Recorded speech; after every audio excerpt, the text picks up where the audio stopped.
Bismillahirrahmanirrahim. Fatwa Majelis Ulama Indonesia Provinsi Kalimantan Selatan nomor 1 tahun 2024 tentang aliran penyimpanan Syamsul Rahman. Bismillahirrahmanirrahim. Komisi Fatwa Majelis Ulama Indonesia Provinsi Kalimantan Selatan telah menimbang 1. Fenomena keresahan yang timbul di tengah masyarakat, khususnya kalangan alim ulama terkait aliran penyimpanan Syamsul Rahman di Banjarmasin dan di negara Kabupaten Hulu Sungai Selatan, Provinsi Kalimantan Selatan, dan keresahan tersebut kian mencuat di akhir tahun 2023. 2.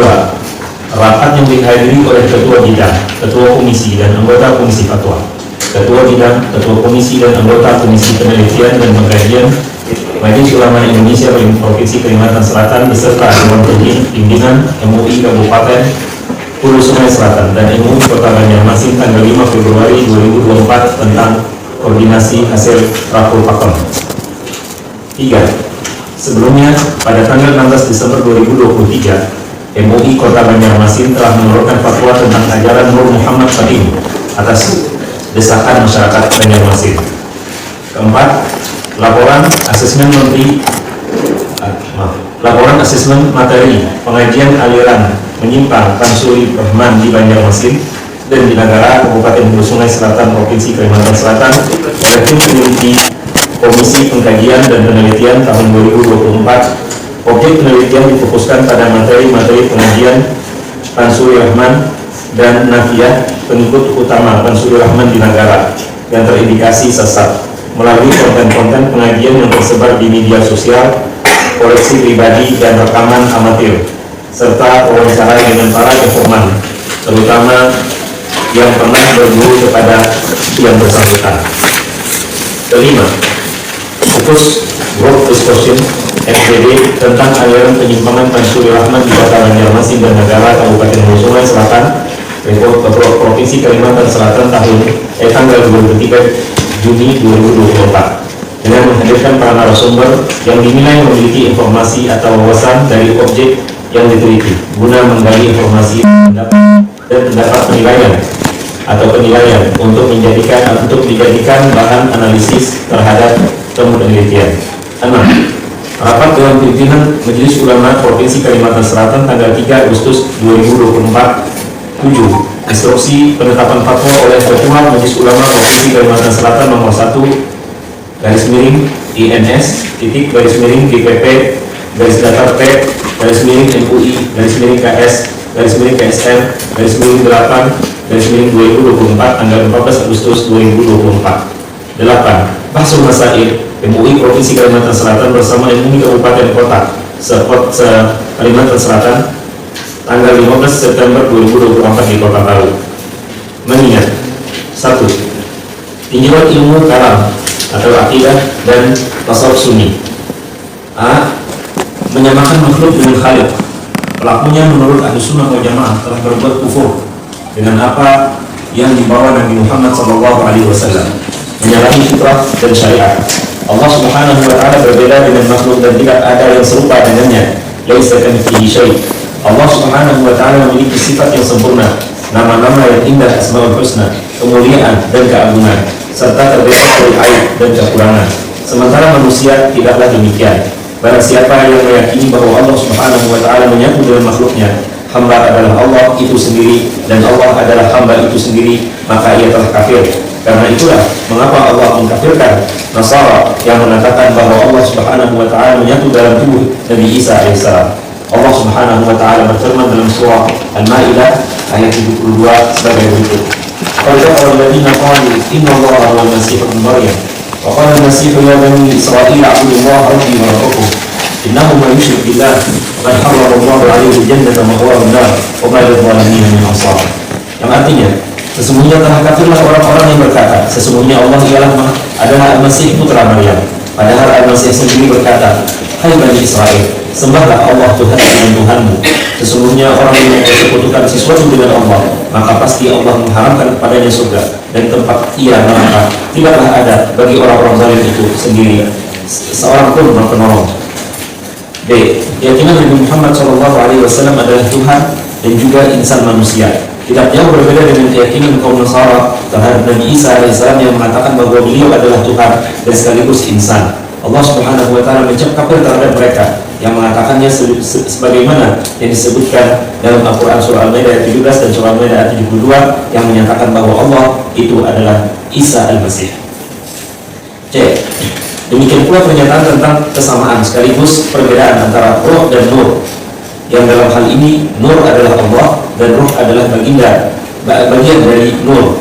Roh bukan Tuhan tetapi penampakan dari Tuhan. Pernyataan tersebut diklaim sebagai tafsir kalimat ar-ruh min amri rabbi dari surah Al-Isra ayat 85 sebagai berikut. Wa yas'alunaka 'anil ruh qul ruh min amri rabbi wa ma utitu minal 'ilmi illa qalila. Yang artinya, mereka bertanya kepada Nabi Muhammad SAW tentang roh. Katakanlah, roh itu termasuk urusan Tuhanku, sedangkan kamu tidak diberi pengetahuan kecuali hanya sedikit. Kedua, tinjauan ilmu tafsir.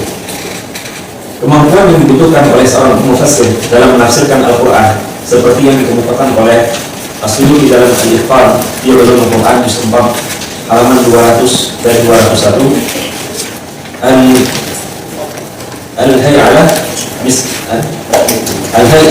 Al-Misriyah Al-Amma lil Kitab Kairo 1384 Hijriah. B. Motivasi dalam penyimpangan penafsiran seperti yang dikemukakan oleh Dr. Salah Abdul Fattah Al-Khalidi dalam Ta'rif Ad-Darisina di mana dia berfasir halaman 495 dan 497 dalam Qalam Damaskus 1429 Hijriah. C. Pernyataan penyimpangan dalam penafsiran Al-Quran seperti yang dikemukakan oleh Dr. Salah Abdul Fattah Al-Khalidi dalam Ta'rif Ad-Darisina di Manhajul Mufassirin halaman 497 sampai 500 Darul Qalam Damaskus 1429 Hijriah. D. Di tanah air pernah terjadi penyimpangan dalam penafsiran surah Al-Ikhlas ayat pertama yang menimbulkan keyakinan bahwa Muhammad SAW itu adalah Allah. Atas penyimpangan tersebut, MUI Pusat mengeluarkan fatwa nomor 72 tahun 2023. 3. Tinjauan ilmu hadis. Hadis tentang orang yang mengenali dirinya, ia mengenal Tuhannya. Hadis ini sangat populer khususnya di kalangan orang-orang tasawuf. Hadis yang dimaksud adalah ungkapan sebagai berikut: Man arafa nafsahu faqad arafa rabbah. Yang artinya, siapa yang mengenali dirinya, ia mengenali Tuhannya. Menurut Abu Muhammad bin As-Sam'ani, ungkapan di atas tidak dikenal sebagai hadis marfu' bersumber dari Nabi Muhammad SAW, melainkan bersumber dari Yahya ibn Mu'adz Ar-Razi. Karenanya Imam An-Nawawi menegaskan bahwa hadis itu laisa bisabih, tidak terbukti adanya. Syekh Ibnu Taimiyah juga mengatakan bahwa hadis itu maudhu' atau palsu. Ismail bin Muhammad Al-Ajluni Kashful Khafar wa Muzil Ibas juz 2 halaman 262 Darul Kutub Al-Ilmiyah Beirut 1408 Hijriah. B. Hadis tanpa Nabi Muhammad dunia tidak tercipta. Laula kaya Muhammad ma khalaqtul aflak.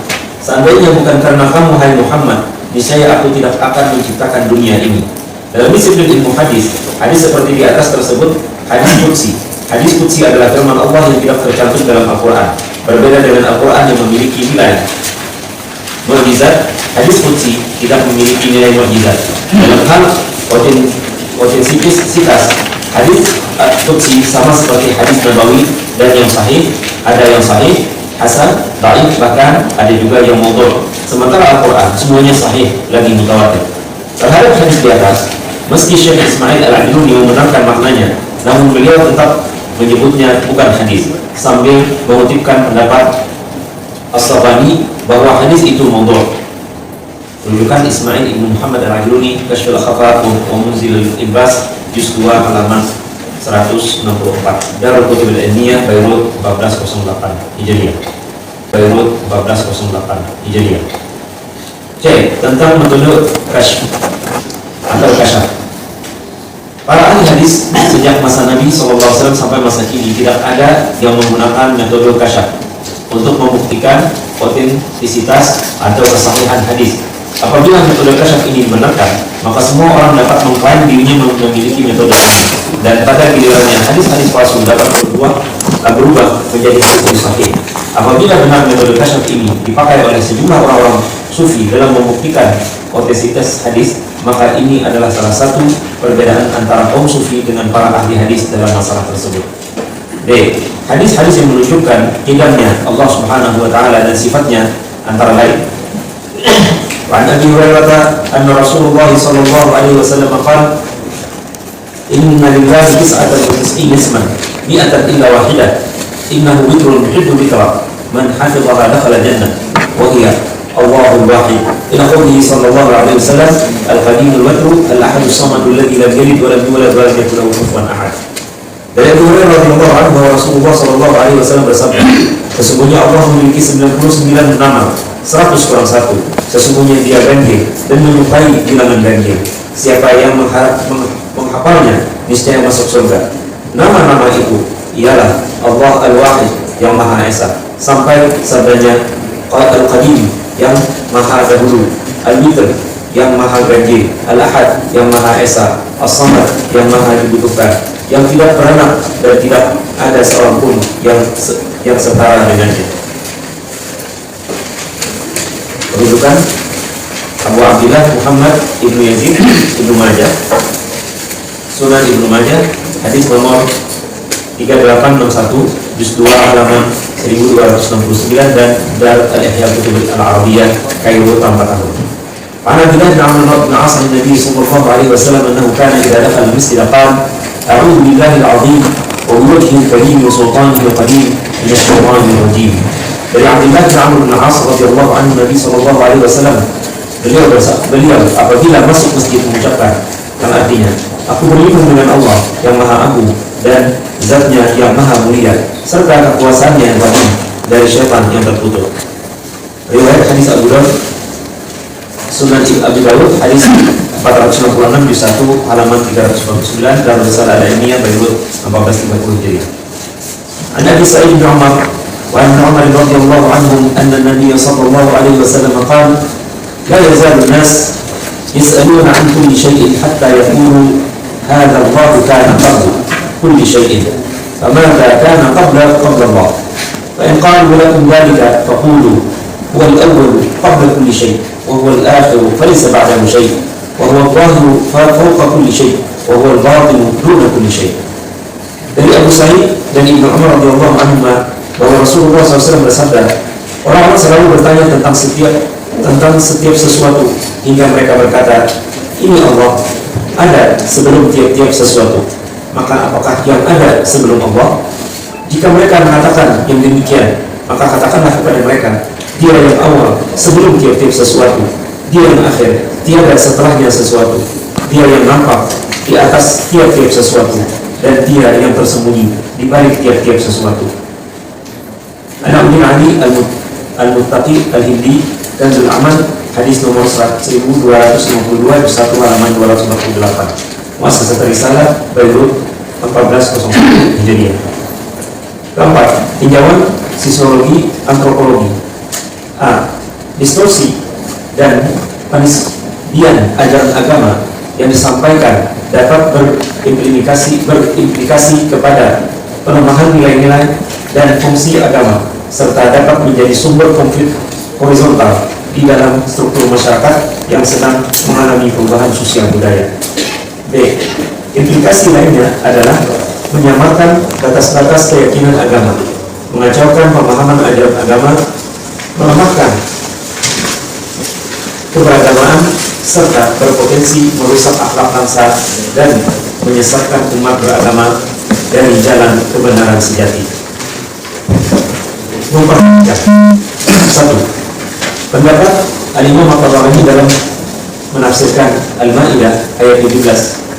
Laqad kafara alladziina qalu inna Allaha huwal Masiih ibnu Maryam qul faman yamliku min Allahi syai'an in arada an yuhlika al-Masih ibn Maryam wa ummuhu wa man fil ardi jami'an walillahi mulku as-samawati wal ardi wa ma bainahuma yakhluqu ma yasha' wallahu 'ala kulli syai'in qadir. Artinya, sesungguhnya telah kafirlah orang-orang yang berkata, sesungguhnya Allah itu ialah Al-Masih putra Maryam.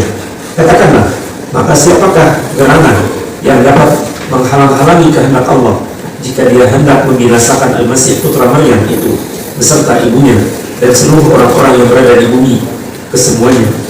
Kepunyaan Allah kerajaan langit dan bumi dan apa yang ada di antara keduanya. Dia menciptakan apa yang dikehendakinya dan Allah Maha Kuasa atas segala sesuatu. Menurut ayat ini, Al-Qur'an menyatakan bahwa siapakah yang mampu mencegah dan menolak ketetapan dan perintah Allah Subhanahu jika Dia ingin membinasakan Nabi Isa alaihissalam dengan memusnahkannya dari muka bumi dan juga ibunya Maryam yang membinasakan semua makhluk yang ada di bumi. Allah lalu mengatakan kepada Nabi Muhammad SAW, "Wahai Nabi, katakanlah kepada kaum Nasrani yang bodoh itu, sekiranya Al-Masih yang kamu duga itu adalah Allah, padahal tidak demikian. Niscaya Ia mampu menolak perintah Allah yang akan membinasakan dia dan ibunya. Allah mewafatkan ibunya, namun Ia tidak mampu mencegahnya ketika itu terjadi. Karena itu Al-Masih atau Nabi Isa alaihissalam adalah manusia sebagaimana manusia keturunan Nabi Adam dan lainnya. Sedang Allah, Dia Maha Tinggi dan Maha Kuasa, dan tidak ada yang mampu menolak putusannya. Dialah yang Maha Hidup, Maha berdiri sendiri, yang menghidupkan dan mematikan, menciptakan dan mematikan, dan Dia Maha Hidup dan tidak akan mati." Muhammad Ibn Jarir Al-Qur'ani Jami' Al-Bayan di Ta'wil Al-Quran juz 10 halaman 147, masa Risalah Beliau 1420.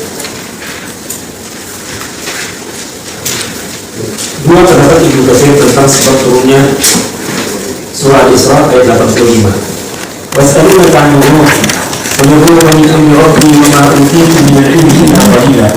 Artinya, mereka bertanya kepada Nabi Muhammad SAW tentang ruh. Katakanlah, ruh itu termasuk urusan Tuhanku, sedangkan kamu tidak diberi pengetahuan kecuali hanya sedikit. Sebab ayat ini adalah ada sekelompok Yahudi yang bertanya kepada Nabi Muhammad SAW tentang roh, dan bagaimana mungkin roh yang ada di jasad disiksa sementara ia berasal dari Tuhan. Maka turunlah ayat di atas. Menurut Ibnu Katsir, kata roh dipahami dengan berbagai makna di antaranya. Pertama, ruh atau arwah anak Adam. Kedua, Jibril. Yang ketiga, malaikat, dan makna lainnya terkait malaikat. Menurut As-Suhaili, para ulama berbeda pendapat mengenai roh dan nafsu. Menurutnya, roh adalah zat atau unsur yang lembut seperti udara yang mengalir dalam tubuh seperti mengalirnya air pada rongga atau urat pohon. Adapun roh yang ditiupkan malaikat ke dalam janin adalah nafsu yang menyatu dengan badan. Upaya yang dilakukan nafsu dengan daya roh itu dapat menjadikan nafsu memiliki sifat terpuji atau tercela seperti nafsu mutmainnah dan nafsu ammarah. Namun demikian, nafsu tidak bisa disebut roh. Singkatnya, roh adalah asal dan materi dasar nafsu, sedangkan nafsu tersusun dari roh dan terhubung dengan badan. Rujukan Ismail Ibn Umar Ibn Katsir, Tafsir Al-Quran Al-Azim juz 5 halaman 209, Darut Thaibah, Madinah 1420. Tiga. Pendapat ulama tentang kriteria mengenai mengenal Allah yang diwajibkan atas setiap muslim antara lain. Sayyid Utsman Ibn Husain Al-Ja'li dalam Siraj As-Sadiq Syarh Asal Al-Masalik, ma'rifatullah ta'ala huwa al-jazmu biwujudi dhatihi wa sifatihi ad-dalla ala uluhiyyatihi la ma'rifata kulli dhatihi al-'aliyyah lianna dhalika amrun taqsur al-'uqul ma'a idrakiha. Yang artinya, mengenal Allah Subhanahu wa ta'ala ialah membulatkan keyakinan akan keberadaan zat dan sifatnya yang menunjukkan ketuhanannya, bukan mengenali hakikat zat yang maha tinggi, karena yang demikian itu adalah perkara yang akal makhluk tidak mampu menjangkaunya. Utsman Ibn Husain dari Ya'li Siraj As-Sadiq juz 1 halaman 11, Darus Sadir Beirut 1964 Mesir. Sayyid Muhammad Ibn Ahmad Al-Ahdal dalam Ifadah As-Sadah Al-Ummad bin Taqrir Ma'ani Nazm Az-Zubar, qawluhu معرفة الإله أي الاعتقاد وجوده تعالى، أي اعتقاد وجوده تعالى وما يجب له وما يستحيل وما يجوز في حقه. وقوله باستيقان أي يقينا بلا تردد فيها. Yang artinya perkataan mengenai Tuhan maksudnya meyakini keberadaannya dan sifat-sifat yang wajib, mustahil dan jaiz pada dirinya. Perkataannya dengan keyakinan, dengan yakin, maksudnya yakin tanpa ada keraguan di dalamnya. Muhammad bin Ahmad Al-Ahdad Ikhbar Salah Al-Umar, halaman 96, Darul Minhaj, Beirut, 1426 Hijriah. Yang keempat, ulama tentang status Nur Muhammad sebagai makhluk, bukan Tuhan dan bukan terciptanya dari zatnya. Antara lain Syekh Abu Laith As-Samarqandi dalam kitab Tafsir Bahrul Ulum sebagai berikut: Masalul nurihi, yakni masalul nuri Muhammadin sallallahu alaihi wasallam samahu nuran kaqaulihi qad ja'akum minallahi nurun, Al-Maidah ayat 15. Thumma qala misla natrah kamishkatin fiha misbah atau masalul nuri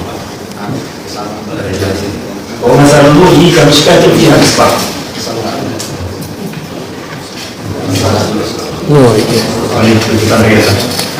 مثل نوره كمشكاة فيها مصباح، يعني مثل نور محمد صلى الله عليه وسلم في صلب أبيه كالقنديل يضيء البيت المظلم، فكما أن البيت يكون مضيئا بالقنديل فإذا أخذ منه القنديل يبقى البيت مظلما، فكذلك محمد صلى الله عليه وسلم كان كالقنديل في صلب أبيه، فلما خرج بقي صلب أبيه مظلما. Perumpamaan nurnya,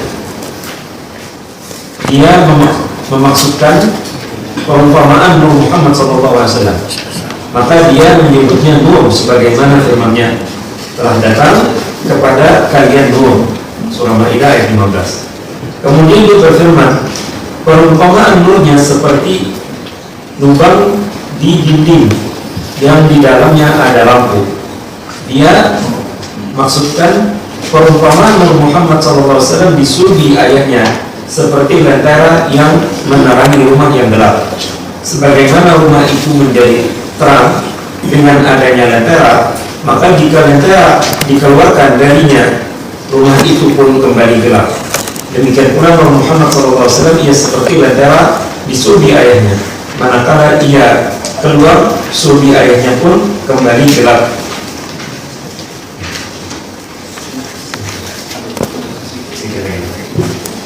Ismail Ibn Muhammad Al-Ajluni dalam kitabnya Kashful Khafa sebagai berikut: Dami qala Asy-Syabr Marsi, laysa al-murad bi qawlihi min nurihi zahiran min Allah min anna Allah ta'ala lahu nurun qa'imun bi dhatihi li istihalatihi alayhi, li'anna an-nur la yaqumu illa bil ajsam, bal al-murad خلق من النور مخلوق له قبل نور محمد وإضافة إليه تعالى لكونه تولى خلقه.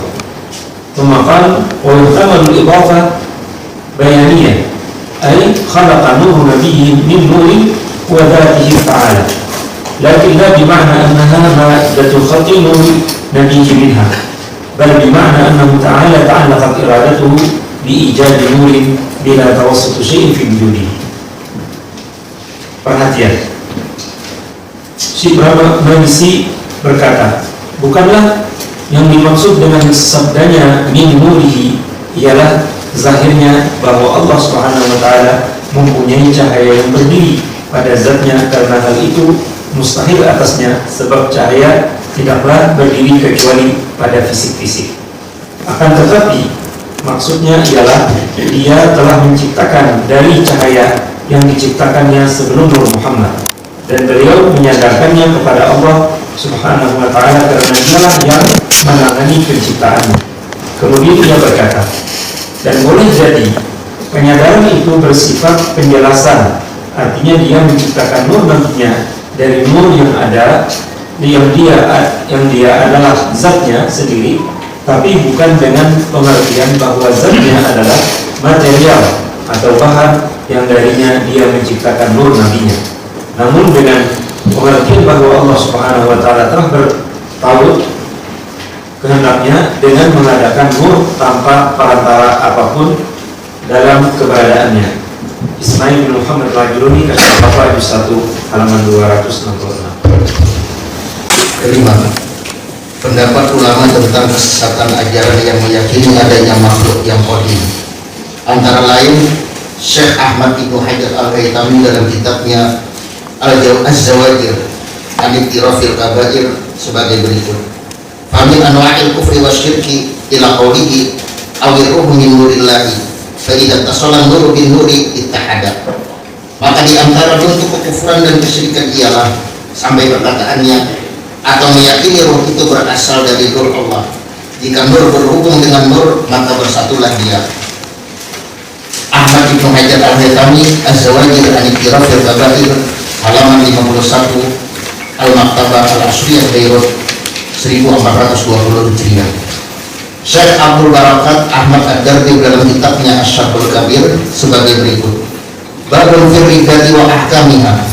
Ar-riddatu kufrul muslimi ila qawlihi wa qawlun bi qidamil alami wa huwa masiwallahi ta'ala bi annahu yu'addi ila annahu laysa lahu sahihun aw anna wajibal wujudi ta'ala illa kun fihi wa huwa yastalzimu nafyal qudrati wal iradati wa huwa dhahirun fi takdibil qur'ani wa takdibil rasuli. Bab tentang riddah dan hukum-hukumnya. Riddah ialah kufurnya seorang muslim sampai perkataannya dan keyakinan tidaknya alam, yaitu sesuatu selain Allah Subhanahu wa Ta'ala, dan pendapat tidaknya alam yaitu sesuatu selain Allah Subhanahu wa Ta'ala, karena pendapat itu membawa kepada kesimpulan bahwa tidak ada pencipta baginya atau zat yang wajib ada menjadi sebab akibat keberadaannya. Itu berkonsekuensi menafikan sifat kuasa dan kehendaknya, dan itu sudah jelas mendustakan Al-Quran dan mendustakan Rasul. Abu Barakat Ahmad Ad-Dardir, Asy-Syarhul Kabir, juz 4 halaman 302, Darul Fikir Beirut tanpa tahun. Syekh Muhammad Arsyad Al-Banjari dalam kitabnya Tuhfatur Raghibin berbahasa Melayu, adapun memutuskan Islam dengan perkataan serta i'tiqad atau serta bantahan atau bersenda gurau, maka yaitu seperti mengata alam itu qadim atau ruh itu qadim. Muhammad Arsyad Al-Banjari, Tuhfatur Raghibin, halaman 7, Yayasan Pendidikan Islam dalam Pagar Martapura 1420 Hijriah. 6. Pendapat para ulama tentang kesesatan paham hulul dan ittihad, antara lain Al-Qadhi Iyad dan Syekh Izzuddin bin Abdus Salam yang dikutipkan As-Sayuti dalam kitabnya Al-Hawilil Fatawa sebagai berikut: Wa qala Al-Qadhi Iyad fi sifat ma ma'nahu ajma'al muslimuna ala kufri ashabil hululi wa man idda'a hulul bari subhanahu wa ta'ala fi ahdil ashkhasi ka qawli ba'dil mutasawwifati wal batiniyati wan nasara wal qaramita. Qadiyah berkata di dalam kitab Asy-Syifa yang maksudnya kaum muslimin sepakat atas kufurnya para penganut keyakinan hulul dalam kurung Tuhan berada pada diri makhluk, dan siapapun yang mengklaim hululnya Tuhan pada seseorang seperti keyakinan sebagian kaum sufi sempalan, Batiniyah, Nasor, dan Qaramita. Wa qala Syekh Izzuddin bin Abdus Salam fi Qawaidil Kubra wa man za'ama anna al-ilaha yahillu fi syai'in min ajsadin nasi aw ghairihim fa huwa kafirun. Syekh Izzuddin bin Abdus Salam berkata dalam kitab Qawaidnya yang besar, dan siapa yang menganggap Tuhan berada pada sesuatu apapun dari tubuh-tubuh manusia atau tubuh-tubuh yang lain, maka dia telah kafir. Yahuddin Abdurrahman As-Sayuti, Al-Hawilil Fatawa, juz 2 halaman 133, dan Kutub Al-Ilmiyah Beirut 1403 Hijriah.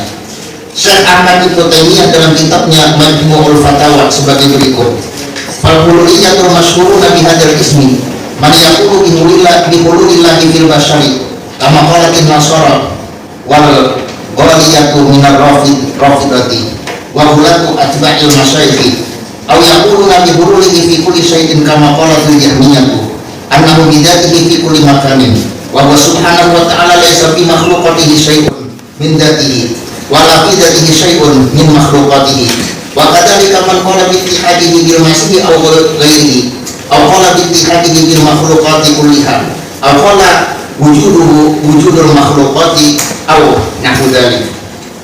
Maka hululiyah yang populer dengan ini sebutan ialah kelompok yang meyakini keberadaan Allah Subhanahu wa taala dalam diri manusia sebagaimana keyakinan kaum Nasara, kelompok ekstrim dari kaum Rafidah, dan kelompok yang melampaui batas dari para pengikut guru-guru tasawuf, atau meyakini keberadaan Allah dalam setiap sesuatu sebagaimana keyakinan kaum Jahmiyah bahwa zatnya ada di dalam setiap tempat, sedangkan dia Subhanahu wa taala tiada sedikit pun di dalam makhluk-makhluknya sesuatu dari zatnya, dan tiada sedikit pun di dalam zatnya sesuatu dari makhluk-makhluknya.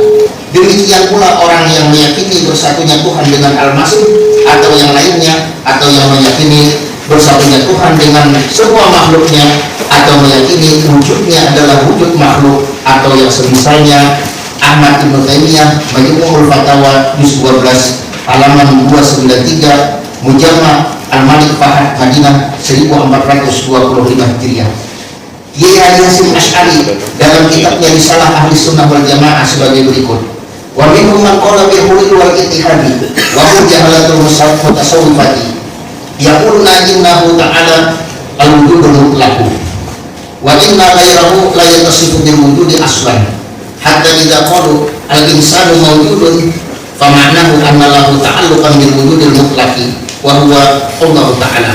Wa qala al-alamatul amiru fi asyiati Abdus Salam wa huwa kufrun shari'un wa la hulula wa la ittihada.